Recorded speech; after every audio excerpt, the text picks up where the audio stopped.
சொல்றேன். பாரதியார் இருந்த வீடு எங்க வீட்டுக்கு ஒரு 100-150 அடி தான். நடந்து போயிடலாம். எனக்கு மனசு ரொம்ப கஷ்டமா இருந்தா நாங்க போய் கொஞ்ச நேரம் உட்காருவேன். அப்படி ஒருவன் தேடி போயிருக்கிறான் ஒரு இடத்துக்கு. எங்க தெரியுமா? குருஷேத்திரம் போயிருக்கான். மகாபாரதத்தை படிச்சுட்டு நேரா போய் அங்க பார்த்தானா, இதானே இதானே இதானே இடம், இதானே இவங்க தானே போராடினது. ஒரு காவி உடை அணிந்த ஒருவர் வந்தார். என்ன தேடுற?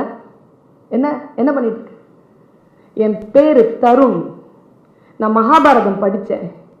இந்த பாண்டவர்களுக்கும் கௌரவர்களுக்கும் சண்டை நடந்ததுல அந்த இடத்தை பார்க்கலாம். யாருக்கும் சண்டை?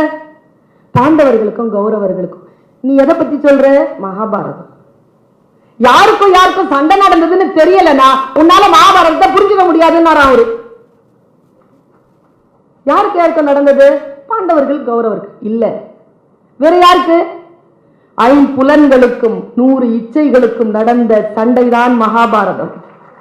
குரு சொன்னாராம், இப்படி சொல்லி கொடுக்கணும் பிள்ளைகளுக்கு. ஆரம்பிச்சுட்டாங்கடா ராமாயணத்தை, அப்பதான் சொல்ல மாட்டாங்க பெரிய மகாபாரதம் இவரோட அப்படின்னு சொல்ல மாட்டாங்க. அது நம்முடைய பாரம்பரியத்தின் விழுமியங்கள், அதை விட்டு கொடுத்து விடவே கூடாது. ருக்மணி அம்மாவை நீங்க 1 மணி நேரம் பேசுறதுக்கு விட போறீங்களா? தமிழ் கடல் அது. அது மினிமம் 3 hours பேசும். கம்பராமாயணத்தை விட்டு பாருங்க, நல்லா மிரண்டு பார்த்திருக்க. இப்படி அவங்க பேசினத சொல்லி இருக்கிறார் அவர். 5 புலன்களுக்கும் 100 இச்சைகளுக்கும். அப்ப கர்ணன் யாரு? பையன் கொஸ்டின் கேட்பான்ல, பதில் சொல்லணும்ல. பல நேரங்களில் நம் குழந்தைகள் நம் பேச்சை கேட்காமல் போவதற்கு மிக முக்கியமான காரணம் அவர்கள் கேட்கும் நியாயமான கேள்விகளுக்கு நம் இடத்தில் பதில் இல்லை. இந்த ஆள் கேட்டாங்க, அப்ப கர்ணன் யாரு? சூப்பரா குரு பதில் சொன்னார். கர்ணன் யாரு தெரியுமா? அவன் மனசாட்சி. அவன் எப்பவுமே இச்சைகள் பக்கம் தான் நிற்பான். ஆனா அதுக்கு காரணம் சொல்லிட்டு இருப்பான். நான் ஏன் குடிக்கிறேன் தெரியுமா? நான் ஏன் குழந்தைகளை அடிக்கிறேன் தெரியுமா? நான் ஏன் கோவமா கிட்ட வார்த்தை பேசுறேன் தெரியுமா? அதான் மனசாட்சியா. அடுத்து ஒரு பெரியவங்க மன்னிக்கணும், அடுத்து ஒரு கேள்வி, ஞானமான கேள்வி.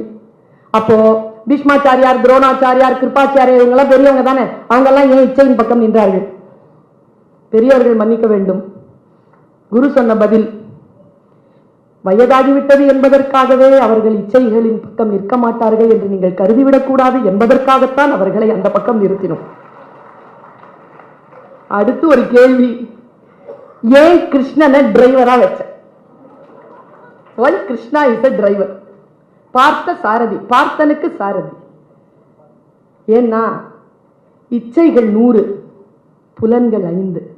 அந்த 100ஐ ஜெயிக்க வேண்டும் என்றால் இறைவன் என்கின்ற கிருஷ்ணனை சாரதியாக வைத்தால்தான் அவர்களை ஜெயிக்க முடியுமே தவிர மற்றபடி நம்மால் வெல்ல முடியாதது என்பதனை சொல்லுவதற்காகத்தான் என்று சொன்னார்கள்.